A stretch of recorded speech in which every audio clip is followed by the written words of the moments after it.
کسی مخصوص خطے، علاقے یا صوبے میں بولی جانے والی زبان جو جغرافیائی حدود کی پابند ہوتی ہے۔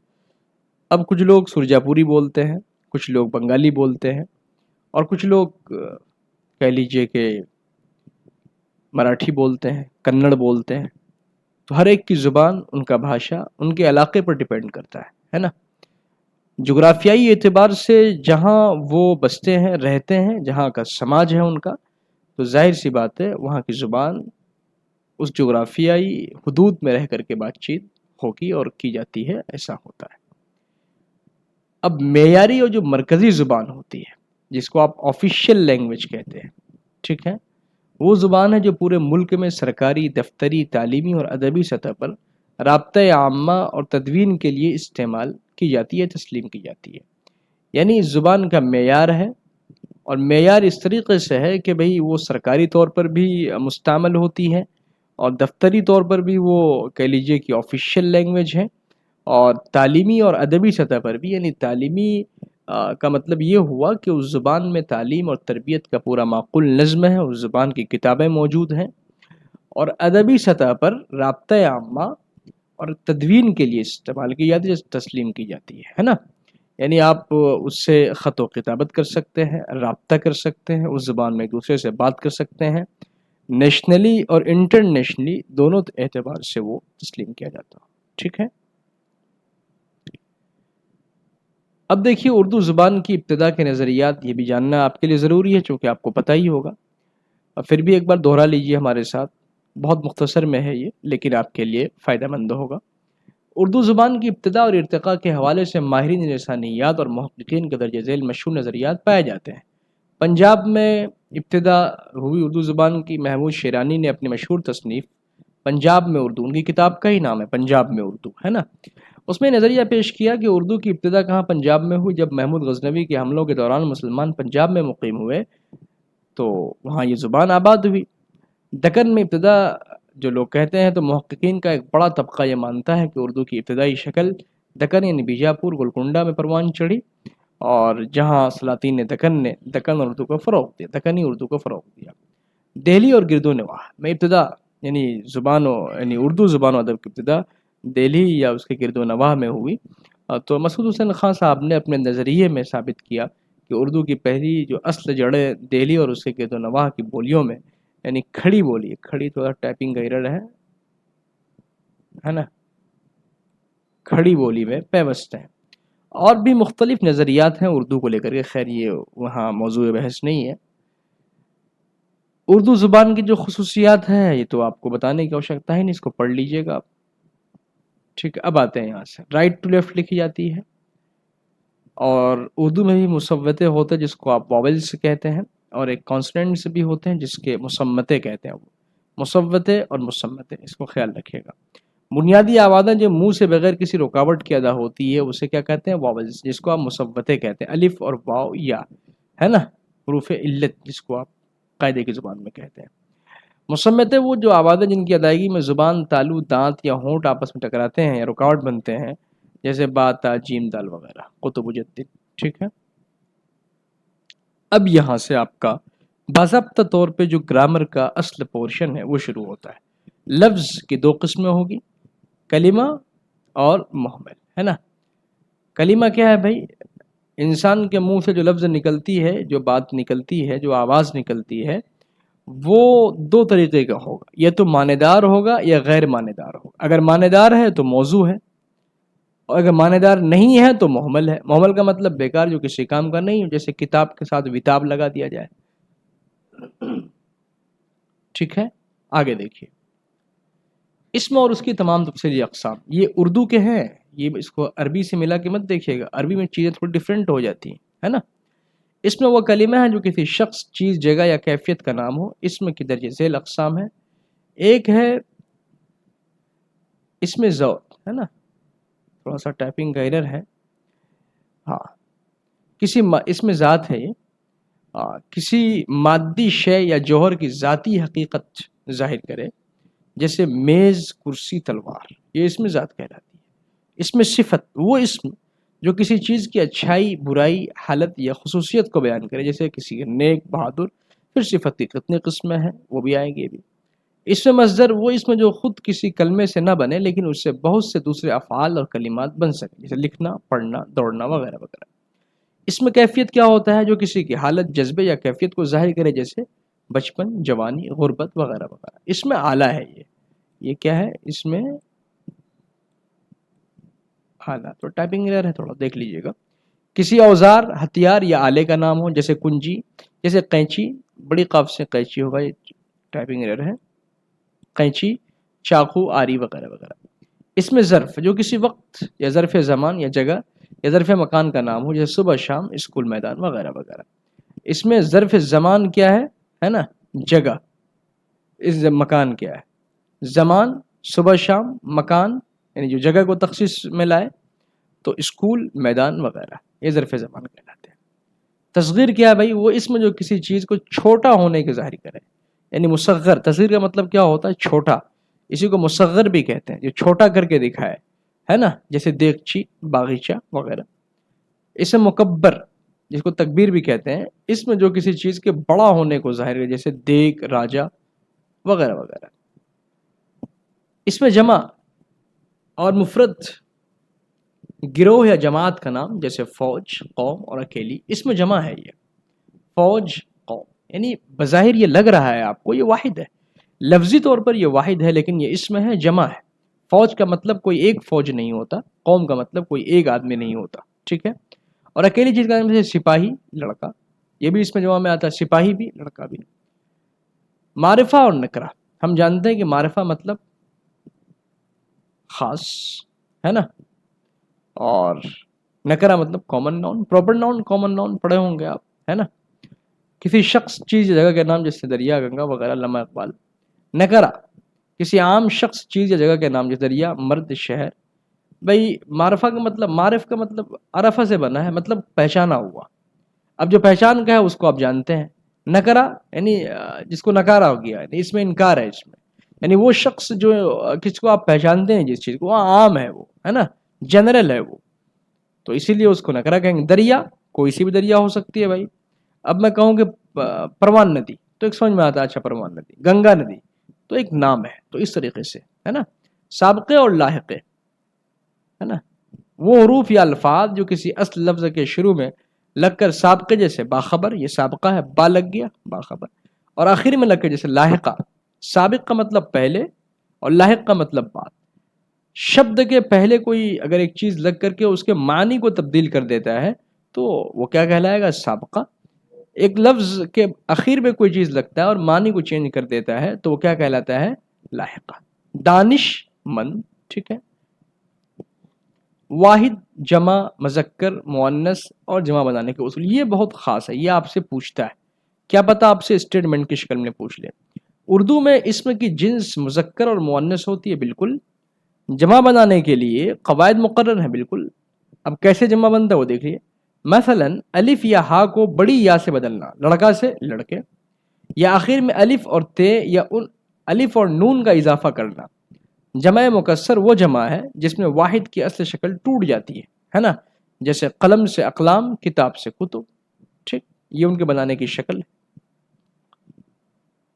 اب آئیے فعل کی شکل میں، یہ فعل ہے نا؟ فعل کی تفصیلی اقسام اور قواعد دیکھیے گا۔ فعل وہ کلمہ ہے، اس میں پڑھ لیا، فعل کو آ جائیے، دیکھیے پورا ہے، یہ ایک دم اے ٹو زیڈ ہے، یعنی اس کو پڑھنے کے بعد آپ کو ایک کانفیڈنس لیول آپ کا ڈیولپ ہو جائے گا اور آپ کو لگے گا کہ آپ نے قواعد پڑھا ہے۔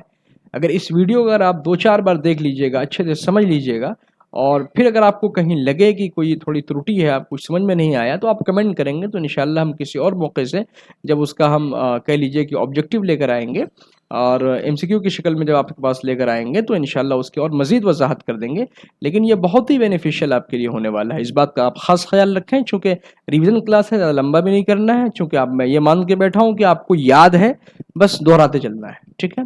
فعل وہ کلمہ ہے جس سے کسی کام کا کرنا یا ہونا ظاہر ہو اور اس کے ساتھ کوئی زمانہ، ماضی، حال، مستقبل بھی جڑا ہو، ٹھیک ہے؟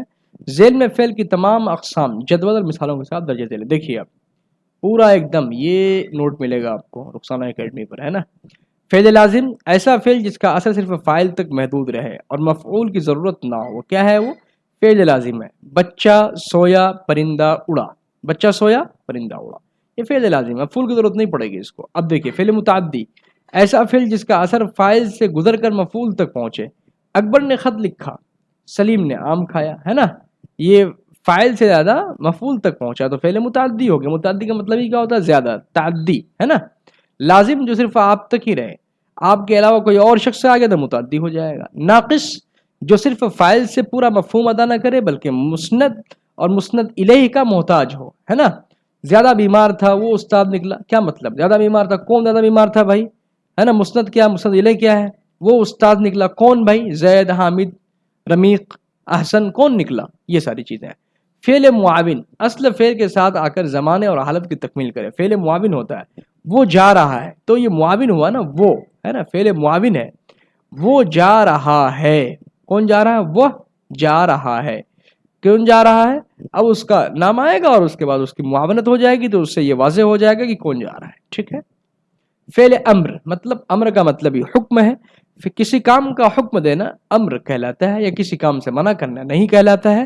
حکم دونوں میں ہے, ایک میں کرنے کا حکم ہے تو فعل امر کہلایا, اور ایک چیز میں منع کیا گیا ہے لیکن حکم ہے, حکمن منع کیا گیا. یہ خیال رہے, ایسا نہیں ہے کہ محض منع کیا گیا ہے بلکہ حکمن منع کیا گیا ہے, اور یہ کہا گیا ہے کہ صاحب آپ اس چیز کو نہ کریں. تو گویا کہ ایک چیز سے روکا جا رہا ہے تو نہیں ہے. پڑھو, جھوٹ مت بولو, جھوٹ مت بولو, یہ حکم ہے کہ جھوٹ نہیں بولنا ہے. ٹھیک ہے نا. چلیے, ماضی, حال, مستقبل, گزرا ہوا زمانہ, موجودہ زمانہ اور آنے والا زمانہ, ہے نا. ماضی گزرا ہوا, حال جو چل رہا ہے, مستقبل جو آپ کا فیوچر ہے جس میں آپ ٹیچر بننے والے ہیں انشاءاللہ. آیا تھا, پڑھ رہا ہے, کل آئے گا. کلیئر ہے, اس میں کچھ کہنے کی ضرورت ہی نہیں مجھے. فعل شرطیہ و تمنائی, دیکھیے گا جس میں کسی شرط یا تمنا کا اظہار پایا جائے, اگر وہ محنت کرتا تو پاس ہو جاتا. اگر وہ رخسانہ اکیڈمی یا پھر کسی اور دیگر چینل کو فالو کرتا ہے, محنت کرتا ہے, پڑھتا ہے, تو انشاءاللہ تعالی وہ ضرور BPSC میں ایز اے ماسٹر بن کر کے سامنے آئے گا. ٹھیک ہے. فعل معروف و مجہول, جس میں فاعل ظاہر ہو تو فعل معروف ہے, جس میں فاعل ظاہر نہ ہو تو فعل مجہول ہے. احمد نے کتاب پڑھی, پتہ چل رہا ہے کہ کتاب پڑھنے کا عمل تو ہوا ہے لیکن پڑھا کس نے؟ احمد نے پڑھا ہے, تو پڑھنے والا احمد ہے. احمد نے کھانا کھایا تو معلوم ہو گیا. اب کتاب پڑھی گئی, کس نے پڑھی, کون تھا, کہاں سے آیا تھا, تو یہ مجہول ہو گیا چونکہ اس کا فاعل پوشیدہ ہے. ٹھیک ہے. اب دیکھیے فاعل کے اسم ہو گیا, فعل ہو گیا, اس کے بعد حرف کو دیکھ لیجئے. اگر آپ کا کہہ لیجئے کہ آپ کا اگر بیسک کچھ بھی ٹھیک ٹھاک سا ہے تو آپ چیزوں کو آپ ریلیٹ کرتے ہوئے چلیے اور جوڑتے ہوئے چلیے, اس کڑی سے کڑی کو ملاتے رہیے گا تو انشاءاللہ باتیں آپ کو ایزیلی سمجھ میں آ جائیں گی, پریشانی نہیں ہوگی, ایک بار میں ہی سمجھ میں آ جائے گی. اگر ایک بار میں سمجھ میں نہیں آیا تو آپ اس کو ریٹیک میں آپ دیکھ سکتے ہیں, 1 سے 2 بار میں آپ دیکھ سکتے ہیں, 3 بار دیکھ سکتے ہیں. ویڈیو آپ کا ہی ہے, جتنا بار مرضی کرے آپ کا دیکھ سکتے ہیں, اور جو بھی سمجھ میں نہیں آیا آپ مجھے کمنٹ کر دیجئے گا. انشاءاللہ آنے والے ویڈیو میں ہم اس کو باضابطہ طور پہ آپ کا کمنٹ لیں گے اور اس پہ ڈسکس کریں گے انشاءاللہ. ٹھیک ہے. اب دیکھیں اسم ہو گیا, فعل ہو گیا, اب حرف پہ آ جائیے. حرف کی اقسام اور ان کا استعمال. حرف وہ کلمہ ہے جو خود تو تنہا پورا معنی نہیں دیتا لیکن اسم اور فعل کے آپس میں ملا کر جملے کا مفہوم واضح کرتا ہے. بالکل, اردو میں حروف کی اہم اقسام درج ذیل ہیں. جیسے حروف جار ہے, اسم کو فعل یا دوسرے اسم سے ملایا, جیسے سے, تک, پر, میں, کو. حرف عطف جو 2 کلمات یا 2 جملوں کے آپس میں جوڑ, جیسے اور, و, یا. اسم کو فعل یا دوسرے اسم سے ملا ہے, حرف جار کا کام. اور حروف عطف کیا ہے؟ 2 کلمات یا 2 جملوں کو, اس کا دھیان رکھیے گا, حرف جار اسم کو فعل یا دوسرے اسم سے ملا ہے, وہ کام کس کا؟ حرف جار کا. جیسے سے ہے, تک ہے, پر ہے, میں ہے. لیکن حروف عطف جو ہے یہ 2 کلمات یا 2 جملوں کو آپس میں جوڑتا ہے, جیسے اور, وغیرہ وغیرہ. حروف ندا کیا ہے بھائی؟ کسی کو پکارنے کے لیے استعمال ہے, جیسے اے اللہ, ارے واہ, ہے نا, جانتے ہی ہیں. اب دیکھیے گا, اب یہ حروف جو ہے یہ شرطیہ ہے, حرف شرطیہ, تھوڑا ٹائپنگ 2 جملوں کے درمیان شرط ظاہر کرے, جیسے اگر, وگر, وغیرہ وغیرہ. اب دیکھیے حرف استفہام بھی ہوتا ہے جو سوال پوچھنے کے لیے استعمال, جیسے کیا, کون, کہاں, کیوں, کب. حروف نفی کسی بات سے انکار یا نفی کا انکار, مطلب منع کیا گیا, جیسے نہیں, نہ, مت. اچھا بتائیے گا نہ اور نہیں میں کیا انتر ہے؟ یہ میں نے بتایا بہت تفصیل کے ساتھ. چلیے بھائی, آپ کو بھی شکایت نہ ہو آن لائن کے بچے, میں بتا دیتا ہوں چونکہ آپ لوگ یہ کہتے ہیں کمنٹ میں. اور دو چار تو ملنے والے بھی ہیں، وہ ملتے ہیں تو اس بات کو بغیر کہے چوکتے نہیں ہیں، چونکہ دوست ہیں، رفیق ہیں، تو وہ کہہ دیتے ہیں کہ کیوں بھائی سب کچھ آف لائن والوں کے لیے ہی ہے، کہ ہمارے لیے کیا ہے؟ جب میں ان سے کہتا ہوں کہ آ جائیے آپ بھی آف لائن میں، تو وہ کہتے ہیں کہ یار آپ کو تو معلوم ہے کہ سائٹ سے کچھ کام کر رہا ہوں اور ایسا ہے ویسا ہے۔ تو بہرحال چلیے، وہ ایسے لوگوں کے لیے بھی بتا دینا ہی مناسب ہے، تاکہ آپ کے ذریعے اور لوگوں کو فائدہ ہو جائے۔ تو نہیں اور نہ میں انتر یہ ہے کہ نہ جو ہے یہ نہیں کا شارٹ فارم ہے، اتنا سمجھ لیجیے آپ۔ حرف تاکید بھی ہوتا ہے جو بات میں زور پیدا کرنے کے لیے ہے، جیسے ہرگز تو ہی جائے گا، ہے نا، تو ہی کھائے گا، ارے تو ہی کرے گا اس کام کو، ہی تجھ سے ہی ہونا ہے، تجھی کو بی پی ایس سی نکالنا ہے، تجھے ہی ٹیچر بننا ہے، وغیرہ وغیرہ۔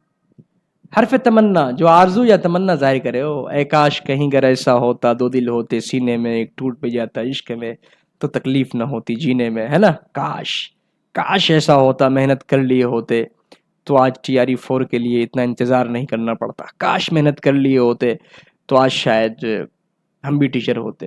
تو کاش کبھی کبھار انسان کو بہت کچھ یاد دلا دیتا ہے، ٹھیک ہے۔ چلیے اب دیکھیے، اب آ جاتے ہیں علم نحو، جو بے انتہا اہم ہے۔ علم نحو میں جملے کی ساخت، اجزاء اور باہمی تعلق کا مطالعہ کیا جاتا ہے، بالکل جیسے آپ پڑھیں گے، بہت سے یوٹیوبرز آپ کو پڑھائیں گے، اور اچھی بات ہے، وہ چونکہ بہار بورڈ کو فالو کرتے ہیں، تو اس میں 11th میں جو کتاب ہے اس میں یہ بات لکھی ہے کہ بھئی قواعد کے جو اجزاء ترکیبی ہیں وہ 5 ہیں، اور جملہ قواعد کو 5 حصوں میں بانٹا گیا ہے، تو اس میں ایک علم نحو بھی، علم صرف بھی ہے۔ بات دیکھیے ایک ہی ہے، پڑھانے کا انداز الگ الگ ہے، بس جس کو جو سمجھ میں آ جائے وہ ٹھیک ہے۔ لیکن یہ جو کلاس میں آپ کے لیے لے کر آیا ہوں، یہ نچوڑ ہے، یہ لب لباب ہے، سب کا خلاصہ ہے نا، آپ پڑھتے جائیے۔ علم نحو میں جملے کی ساخت، ہے نا، بناوٹ، جملے کے بنیادی اجزاء مبتدا، جس کا ایک نام مسند الیہ بھی ہے۔ بسا اوقات آپ سے یہ پوچھ لے، چونکہ بہت سے لوگ اردو کا بھی عربی کا بھی ایگزام دیتے ہیں، اور عربی کی سیٹیں بہار بورڈ میں آتی ہیں، یہ بات دھیان میں رکھیے گا۔ تو مسند الیہ کیا ہے؟ مبتدا، خبر مسند ہے، فاعل مفعول اور متعلقات شامل ہیں۔ جملہ اسمیہ ایسا جملہ جو اسم اور خبر پر مشتمل، جیسے زید نیک لڑکا ہے، زید نیک ہے، تو زید شروع اسم سے ہو رہا، جملہ اسمیہ ہو گیا۔ جملہ فعلیہ جو فعل، فاعل اور مفعول پر مشتمل، جیسے حامد نے خط لکھا۔ اب یہاں اگر فعل سے شروع ہوتا تو بھی، لیکن یہاں حامد شروع تو ہو رہا ہے یہ اسم سے، لیکن یہاں کیا ہے؟ مفعول پر مشتمل ہو، خط لکھا، یہ بھی تو ضروری ہے۔ ترکیب اضافی، ہے نا، مضاف اور مضاف، بھائی ملا دیا، مضاف اور مضاف الیہ، مضاف اور مضاف الیہ کا باہمی تعلق، جیسے کتاب احمد یا احمد کی کتاب، وغیرہ وغیرہ۔ ترکیب توصیفی، صفت اور موصوف کا تعلق، ہے نا، جیسے نیک لڑکا، اچھا بچہ، خوبصورت لڑکی، ہے نا، اور ایسے ہی کہنا ہو کہ آپ کو خوبصورت باغیچہ، خوبصورت گھر، خوبصورت فون، خوبصورت حامد، وغیرہ وغیرہ۔ دیگر تراکیب آپ دیکھ لیجئے کیا ہے بھائی؟ ترکیب عطفی بھی ہوتی، ترکیب کیسی ہوتی ہے کہ عطفی بھی عطف کرتے ہیں واو کے ذریعے سے۔ ترکیب عددی بھی ہوتی ہے، عدد کے ذریعے سے آپ جوڑتے ہیں ایک دوسرے کو۔ ترکیب مزجی بھی ہوتی ہے۔ ترکیب مزجی کیا ہوتی ہے؟ یعنی ایک عدد کو دوسرے عدد میں ملانے میں امتزاج کا اس طرح سے خیال کیا گیا ہو کہ سامنے والے کو پتہ بھی نہ چلے، ہے نا۔ اب دیکھیے، اب آ گیا یہ آپ کا علم بیان، یہ شعر و ادب کا خاص ہے نا۔ تشبیہ، استعارہ، مجاز اور کنایہ۔ تشبیہ، استعارہ، مجاز اور کنایہ۔ دیکھیے اب علم بیان کیا ہوتا ہے، پہلے آپ اس کو سمجھ لیجئے۔ بہت شکایت تھی، شگفتہ آپ کو بہت شکایت تھی کہ سر ایک بار شعری قواعد کو لے آئیے گا، تو لیجئے آپ کے لیے اسپیشلی، ہے نا۔ شگفتہ بہت اچھا کمنٹ کرتی ہیں، اور میں تو بہت محنت سے پڑھتی ہیں ماشاءاللہ، اور کچھ اگر ان کو کام دیتا ہوں تو وہ کرتی ہیں، جیسے عطیہ ہے، اور بھی دو چار بچے ہیں جو اس مسلسل کام کو کرتے ہیں، جو خوشی کی بات ہے، ٹھیک ہے۔ اور سمجھیے کہ یہ جو قواعد کا تھیوری بیسڈ کلاس جو لایا گیا ہے، انہی لوگوں کے صدقہ تو فعل میں بھی ہے۔ علم بیان میں خیالات کو مؤثر اور بلیغ انداز میں پیش کرنے کے قاعدے سکھائے جاتے ہیں، کسے بھائی؟ علم بیان میں۔ اور اس کے 4 اہم ارکان ہیں، کون کون؟ تشبیہ ہے، کسی چیز کو کسی دوسری چیز کی طرح قرار دینا، اس کے 5 ارکان ہیں۔ کتنے ہیں بھائی؟ 5۔ کون کون؟ مشبہ، جس کو تشبیہ دی جائے، مشبہ بھی، جس سے تشبیہ دی جائے، وجہ شبہ یعنی مشترک صفت، اور غرض تشبیہ اور حرف تشبیہ، جیسے زید شیر کی طرح بہادر ہے، زید شیر نہیں ہے، شیر کی طرح بہادر ہے، ٹھیک ہے۔ استعارہ لغوی کیا ہے؟ معنی، جیسے ادھار لینا، یعنی استعارہ کا جو لغوی معنی ہے وہ کیا ہے بھائی؟ ادھار لینا ہے نا. جب کسی لفظ کو حقیقی معنوں کے بجائے مجازی معنوں میں اس طرح استعمال کیا جائے کہ حقیقی اور مجازی میں تشبیہ کا تعلق ہو، جیسے میرا چاند آ گیا، بھائی چاند آ گیا، بھائی میرا چاند آ گیا، چاند کیا اس کا اپنا ہے؟ نہیں، چونکہ چاند سے تشبیہ دی گئی ہے، یعنی بیٹا میرا چاند کی طرح ہے. ٹھیک ہے. مجاز مرسل، جب لفظ حقیقی معنی کا بجائے کسی ایسے مجازی معنی میں استعمال ہو جس میں تشبیہ کا تعلق نہ ہو بلکہ کوئی دوسرا تعلق ہو، جیسے پانی کا گلاس پیو. بھائی پانی کا گلاس پیو، تو گلاس کے پینے کا جو حکم ہے تو اصل میں پانی نہ پلانا ہے، تو یہ ہے مجاز مرسل. حقیقی معنی کے بجائے ایسا مجازی معنی مراد لیا گیا جو استعمال میں ہو. ایک گلاس اور دیجئے، تو کیا ایک گلاس حوالے کر دیتے ہیں؟ بھائی آپ پانی پی رہے ہیں، اشارہ کیا بھائی ایک گلاس اور، تو مطلب یہ تھوڑا نہ ہے کہ بھئی آپ کو گلاس دے دیا اور گلاس رکھ لیں گے، نہیں، مطلب ایک گلاس پانی اور دیجیے، یہی مطلب ہوا. تو مجازی معنی میں گلاس سے پانی مراد لینا. ٹھیک. جیسے گاؤں میں جائیں گے آج بھی لوگ سنتے ہیں گرم پانی پلا دو، مطلب کیا ہوتا ہے؟ استعارہ ہے، یہ کنایا ہے اس طرف کہ بھائی چائے پلا دو آپ. لفظ یا جملہ بولنا جس کے ظاہری معنی تو مراد نہ ہو بلکہ اس کے پچھلے پوشیدہ یا لازمی معنی مراد، جیسے اس کا ہاتھ کھلا ہے، سے سخی مراد. ارے نہیں وہ صاحب تو بڑے ہاتھ کے کھلے ہیں، مطلب کیا ہاتھ ان کا کھلا ہوا ہے؟ نہیں، سخی آدمی ہے. ارے صاحب بڑا صاحب کلام آدمی ہے، مطلب بہت اچھا بات کرتے ہیں. صاحب کلام مطلب بولنے والا، ابو الکلام ہے، اس کا مطلب یہ تھوڑا نا کہ کلام کے باپ ہے، نہیں نہیں، جب بولتے ہیں تو اس کے منہ سے پھول جھڑتے ہیں، یہ والی بات. ٹھیک ہے. ایک منٹ. ٹھیک، آگے چلیے. اب دیکھیے علم بدی، یہ بہت خاص ہے. علم بیان کے بعد علم کون سا ہے؟ علم بدی. دیکھیے صنعت، بڑا آپ لوگ کہتے ہیں کہ سر یہ صنعتیں ہی پڑھا دیجیے، بڑا یہ صنعت ہم لوگوں کو پریشان کرتا ہے، اور اکثر ایگزام میں آپ کو اس کے سوالات بھی دیکھنے کو ملتے ہوں گے. اور یہ سوالات صرف سوالات نہیں ہوتے بلکہ آپ کو الجھانے کا ایک بڑا کہہ لیجیے کہ اسکیم ہوتا ہے ایگزامینر کے پاس، جو آپ کو الجھا بھی سکتے ہیں. تو ذرا ایک بار اس کو دیکھ لیجیے اور اس طرح سے میمورائز کر لیجیے کہ انشاءاللہ تعالی اگر آپ کے فرشتہ بھی آ کے پوچھے تو آپ اس کا جواب دے سکیں. ٹھیک ہے. علم بدی، بدی کا مطلب پہلے جان لیں. بدی کا مطلب ہوتا ہے انوکھا، البیلا، ہے نا، یعنی جس سے حسن پیدا ہو جائے کلام میں. علم بدی کلام کی ظاہری اور معنوی خوبصورتی میں اضافہ کرنے والے فن کا نام ہے. اگر آپ سے پوچھ لے کوئی بھئی علم بدی کیا ہے، بدی کس کو کہتے ہیں، تو بدی کا جو لغوی مطلب ہے وہ ہے انوکھا پن، یعنی جس سے کلام میں انوکھا پن آ جائے، معنوی خوبصورتی پیدا ہو جائے، اور ایک بڑا کہہ لیجئے کہ دلکش جملہ یا پھر دلکش تصویر سامنے آ جائے، تو وہ کیا کہلاتا ہے؟ علم بدیع کہلاتا ہے نا. اب دیکھیے کون کون آتا ہے اس میں آتا ہے صنعت تضاد.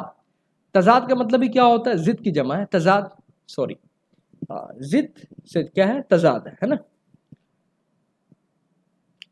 تو تضاد کیا ہوتا ہے بھائی؟ کلام میں ایسے الفاظ کا لانا جو ایک دوسرے کی ضد ہو، یعنی الٹا ہو. جیسے دن اور رات، رات کا الٹا دن، روشنی اور اندھیرا. یہ آپ کو بظاہر کتنا آسان لگ رہا ہے. آپ سے پوچھ لیا بھائی شوہر کا الٹا، آپ نے پٹ سے کہا کہ شوہر کا تضاد جو ہے متضاد وہ بیوی ہو گیا. ایسے ہی چلیے میں آپ سے پوچھتا ہوں بیٹی کا، بیٹی جو ہوتی ہے دختر، بیٹی کا تضاد کیا ہوگا؟ کمنٹ کر کے بتائیے گا. بیٹا یا پھر داماد، یہ لکھ کے بتائیے گا. دیکھتا ہوں آپ لوگ کتنا سمجھتے ہیں. بظاہر بہت آسان ہے یہ تضاد، ہے نا. بھائی کا تضاد کیا ہوگا؟ ابھی سمجھ میں آ جائے گا. جی، مراعات النظیر. مراعات النظیر کلام میں ایسے الفاظ جمع کرنا جو باہم مناسبت رکھتے ہوں، جیسے تیر کمان، ترکش اور میدان، ہے نا. یہ باہم مناسبت رکھتے ہیں اور جملے میں خوبصورتی پیدا کرنے کے لیے لاتے ہیں. علم بدی میں جو بھی چیزیں ہیں اور اشعار میں کسی بھی ایک چیز کا اگر استعمال ہو رہا ہے تو اس کا مطلب یہی ہے کہ اس سے کلام میں نکھارا جا رہا ہے، اس سے کلام کو نکھارا جا رہا ہے، اور ایک کلام میں کہہ لیجئے کہ بدعت لائی جا رہی ہے، یعنی بدیع پن لایا جا رہا ہے، جس سے کہہ لیجئے کہ ایک نئی چیز پیدا کرنے کی کوشش کی جا رہی ہے، اور اس سے سامنے والے کو ایک انوکھے پن کا احساس ہو، اس کی کوشش شاعر کی طرف سے کی جا رہی ہے. ایک آتا حسن تعلیل، نے کسی شے کی اصل وجہ کو چھوڑ کر کوئی شاعرانہ اور خوبصورت فرضی وجہ بیان کرنا. کیا کہلاتا ہے یہ؟ حسن تعلیل. تعلیل کا مطلب کیا ہوتا ہے؟ علت بیان کرنا. کیسا؟ حسن یعنی خوبصورت، علت مطلب اصل وجہ کو تو چھپا لیا شاعر نے، لیکن کوئی اور ایسی وجہ بیان کر دیا جو سننے والے کو بڑا مزہ آ رہا ہے، حسن ہے اس میں، لیکن وہ اصل وجہ نہیں ہے نا۔ ایہام، کیا لفظ لانا، ایسا لفظ لانا جس کے دو معنی ہو، ایک قریب کا اور دوسرا بعید کا، اور شاعر کی مراد بعید معنی ہو، قریب کا نہ ہو، وہ ایہام کہلاتا ہے۔ ایہام گوئی پتہ ہے نا، آپ دبستان پڑھے تھے تو شاید آپ کو اندازہ ہوگا ایہام گوئی کس کی خاصیت رہی تھی۔ اب تجنیس، یہ جناس سے ایسے لفظ لانا یعنی جو لکھنے میں ایک جیسے ہوں لیکن معنی مختلف ہوں، ہے نا، دکھنے میں ایک جیسے ہوں لیکن معنی کیا ہو ان کا بہت مختلف ہو۔ سجع، نثر میں ہم آواز الفاظ یا قافیوں کا استعمال کرنا، کیا کرنا؟ سجع مطلب کیا ہوتا ہے؟ نثر میں ہم آواز الفاظ یا قافیوں کا استعمال کرنا۔ تلمیح کیا ہوتا ہے؟ کسی تاریخی، مذہبی یا افسانی واقعے کی طرف اشارہ کرنا۔ دیکھیے اگر ایک ایک جملے کی تشریح کرنے میں اگر ہم آ گئے تو یہ کلاس 1 گھنٹے کے بجائے 5 گھنٹے کا ہو سکتا ہے، ایک میراتھن کلاس ہو جائے گا۔ تو لہٰذا میں نے آپ کو اشارہ دیا ہے، کہیں سمجھ میں آپ کو نہیں آئے گا تو مجھ کو لکھیے گا۔ مجھے لگ رہا ہے کہیں نہ کہیں بہت ساری چیزیں آپ کو سمجھ میں نہیں آ رہی ہوگی، لیکن میں یہ بھی نہیں کہہ پاؤں گا کہ آپ کو سمجھ میں نہیں آ رہی ہوگی، چونکہ مجھے نہیں معلوم کہ آپ کس کہہ لیجئے کہ آپ کا معیار کیا ہے، آپ کتنے پانی میں، یہ آپ کو پتہ ہوگا۔ ہم تو یہ سمجھ کے بیٹھے ہیں کہ بیسک آپ کا ٹھیک ٹھاک ہی ہوگا، ہے نا۔ آپ تو ریویژن کے لیے تشریف لائے ہیں، اور اگر آپ کو مزید مطالعے کی ضرورت پڑے گی تو انشاءاللہ بتائیے گا، پھر اس کو اور تفصیل کر دیں گے، ٹھیک ہے نا۔ مبالغہ، کسی بات کو اس حد تک بڑھا چڑھا کر بیان کرنا جو عقل کے نزدیک محال ہو لیکن اس شعر میں اچھا لگے۔ ہاں ٹھیک ہے، بہت اچھا، بہت مبالغہ آرائی سے کام، ایک دم بڑھا چڑھا کر کے، ارے وہ صاحب پوچھئے مت، وہ تو ایسے ہیں کہ بس ان کے سامنے حاتم تائی پھیل ہے، اتنا خرچ کرتے ہیں، تو یہ سب مبالغہ آرائی کی بات ہے، ٹھیک ہے۔ چلیے آگے دیکھتے ہیں۔ علم عروض، یہ بھی اشعار کا ایک خاص، اور بحور جو بحریں ہوتی ہے نا، علم عروض دیکھیے گا جی۔ عروض کیا ہے وہ دیکھیے پہلے۔ علم عروض وہ علم ہے جس سے شعر کے وزن، ٹھیک، بحر، ٹھیک، اور صحیح تختی کے اصول معلوم ہوتے ہیں جی، کس کے؟ صحیح تختی کے اصول معلوم ہوتے ہیں۔ اب اصطلاح دیکھیے، شعر کس کو کہتے ہیں بھائی؟ اور مصرع 2 مصرعوں پر مشتمل ہوتا ہے، پہلا مصرع مصرع اولا اور دوسرا مصرع مصرع ثانی کہلاتا ہے، اسی دونوں کو ملا دیے تو ایک شعر کہلاتا ہے۔ عروض کے پیمانے کو دیکھیں جن سے وزن بنتا ہے، جیسے فعولن، یہ عربی کا ہے، مفاعلن، فاعلاتن، مفعولات، یہ سب کیا ہے؟ عروض کی پیمانے ہیں جس پر اشعار کو ناپا جاتا ہے۔ تختی سے مراد کیا ہے؟ الفاظ کو عروضی ارکان اور حرکات و سکنات کے مطابق توڑ کر وزن پر پرکھنے کا عمل کیا کہلاتا ہے؟ تختی کہلاتا ہے۔ اس کو سمجھے، قطع کا مطلب کیا ہوتا ہے بچوں؟ کٹنا، اسی سے قطع آتا ہے نا۔ تو کیا ہوتا ہے اس میں؟ بسا اوقات الفاظ جو استعمال کیے جاتے ہیں اشعار میں، وہ ان کے وزن پر کھرا نہیں اترتے ہیں، تو ان کے حرکات و سکنات کو کاٹ دیا جاتا ہے۔ اور یاد رکھیے گا عربی گرامر میں بھی اور اردو میں بھی گرامر سے پرے جا کر کے شعر و شاعری کی جاتی ہے، اس میں اس بات کا خیال نہیں کیا جاتا کہ بھئی گرامیٹیکلی مسٹیک ہے، نہیں، اس سے کوئی مطلب نہیں ہے اس کو، بس اشعار میں پھر اسی کو جو کاٹ چھانٹ کیا جاتا ہے تو اسی کو ہم کہہ لیجئے کہ علم بیان میں، علم عروض میں اور علم شعر و ادب کے قواعد میں ان کو ہم کیا کہتے ہیں؟ تختی کے نام سے جانتے ہیں، ٹھیک ہے۔ زحاف کیا ہوتا ہے؟ علت، سبب، وتد ہے نا، اور فاصلہ، یہ وتد بھی استعمال ہوتا ہے لیکن اصل لفظ وتد ہے، اور فاصلہ، ارکان میں کمی بیشی، حرکات کے اقسام کی تکنیکی اصول ہیں، یہ سب انہی کے اشعار کے تکنیکی کیا ہے بیٹا؟ اصول ہے۔ سوری بیٹا، فیوچر ٹیچرز جی سوری، اس کے لیے معذرت۔ مشہور بحور، یعنی جو بحر کی جمع کیا؟ بحور۔ اردو شاعری میں 15 بنیادی بحور استعمال ہوتی ہیں جن کی تفصیل دیکھیے۔ بحر متقارب کا وزن کیا ہے؟ فعولن ہے نا۔ فردوسی کا شاہ نامہ اسی بحر میں ہے، یاد رکھیے گا فردوسی کا جو شاہ نامہ ہے وہ کس بحر میں ہے؟ بحر متقارب میں۔ ایک بحر ہے اور اس کو کہہ لیجئے کہ بحر ہے نا، یہ ٹائپنگ ایرر ہے، ہجج ہے، بحر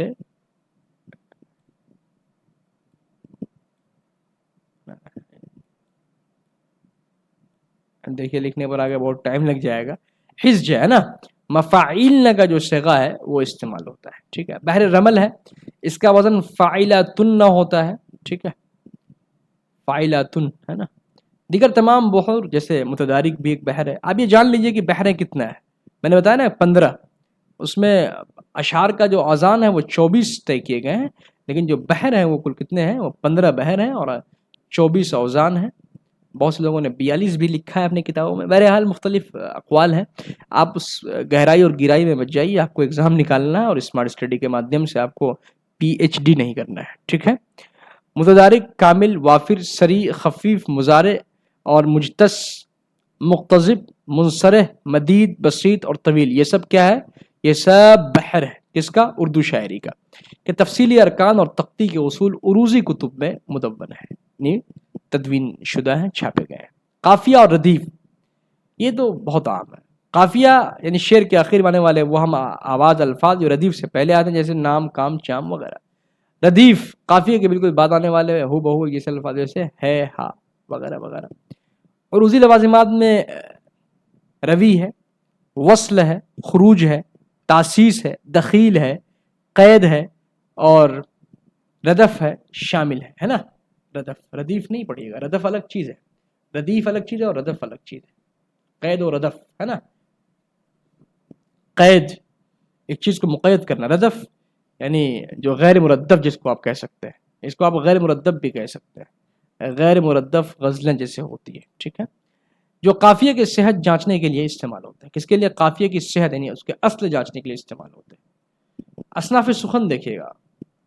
غزل، غزل جو ہے بھائی شعر کا ایسا مجموعہ ہے جس میں ہر شعر کا مضمون الگ ہو.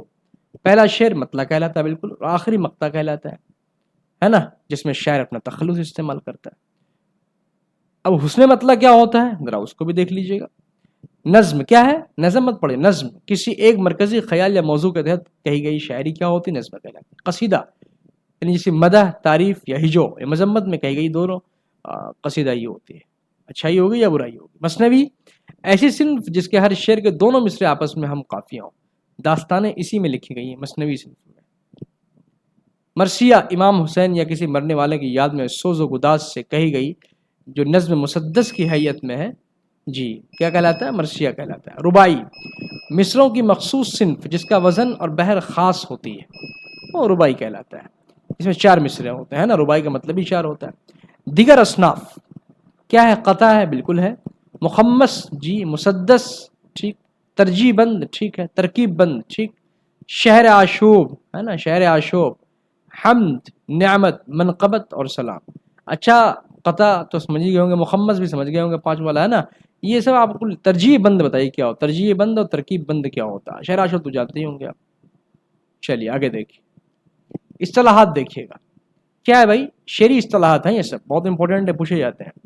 مطلع میں نے ابھی کہا تھا، غزل یا قصیدے کا پہلا شعر جس کے دونوں ہم مصرے ہم قافیہ اور ردیف ہوں، کیا مطلع کا شعر ہے؟ حسن مطلع ہے نا، جو دوہرا دیا جاتا ہو. مقطع کا وہ آخری شعر جس میں شاعر اپنا تخلص استعمال کرتا ہے، وہ کیا کہلاتا ہے؟ مقطع کا شعر. تخلص وہ مختصر نام جو شاعر اپنے اصلی نام کے بجائے شعر میں استعمال کرتا ہے، وہ تخلص کہلاتا ہے، ہم جانتے ہیں. دیوان اور کلیات، شاعر کے شعری مجموعے کو دیوان کہا جاتا ہے، اور جب تمام دیوان یکجا ہو تو کلیات کہلاتے ہیں.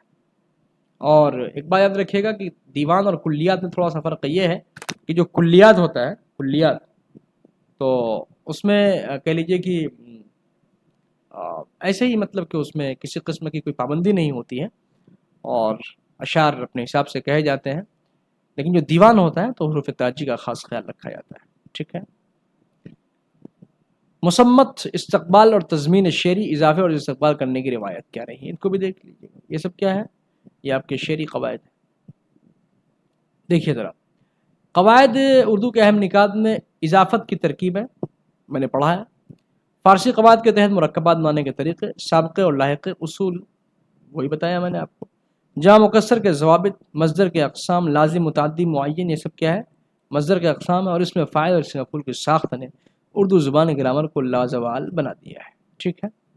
یہ مختصر سے وقت میں آپ کے ریویژن کے لیے بہت ہی اچھی کلاس میں سمجھتا ہوں کہ آپ کے لیے ہو سکتی ہیں، اور اگر نہ ہو تو انشاءاللہ تعالی ہم اس کو آپ کہیں گے تو ہر باب کا الگ الگ جو ہے تفصیلی اور اس کے بعد پھر پریکٹیکلی یعنی جو پریکٹس سیٹ ہے وہ بھی لگائیں گے انشاءاللہ تعالی تاکہ اور واضح ہو جائے. بس یہی ہے کہ آپ لوگ سپورٹ کیجئے، چینل کو بڑھائیے، آپ کا ہی چینل ہے انشاءاللہ تعالی. یہ یقین کہہ لیجئے کہ بیچ ہے اور امید ان کا ٹائٹل ہے. یقین اور امید، یعنی یقین بھی ہے اور امید بھی ہے. یعنی یقین اس بات پہ ہے کہ انشاءاللہ کہہ لیجئے کہ کوئی مجھے اس سے ٹچ سے بس نہیں کر سکتا، اور امید یہ ہے کہ اچھا ہی ہوگا، ہے نا. اور امید و بی کے بیچ کا جو راستہ ہے وہی ایمان ہے نا. تو اس لیے محنت کیجیے آپ لوگ، دل لگا کر کے پڑھیے. اور رات کافی ہو چکی ہے، پھر بھی میں آپ کے لیے ویڈیو بنا رہا ہوں. صبح اپلوڈ اس لیے کرتا ہوں چونکہ اس وقت نیٹ صحیح سے چل نہیں رہا ہوتا ہے، اس وجہ سے. باقی بھائی چینل کو سبسکرائب کر دیا کیجیے، ہے نا. اور بھائی تک اس کو عام کیجیے، بڑھائیے اس کو، ریچ بڑھائیے، لوگوں تک اس کو پہنچائیے. انشاءاللہ اس کا فائدہ آپ کو ضرور کسی نہ کسی شکل میں ملے گا. کر بھلا تو ہو بھلا، ہے نا. ملتے ہیں پھر انشاءاللہ کسی اگلی ویڈیو میں. اللہ حافظ، فی امان اللہ.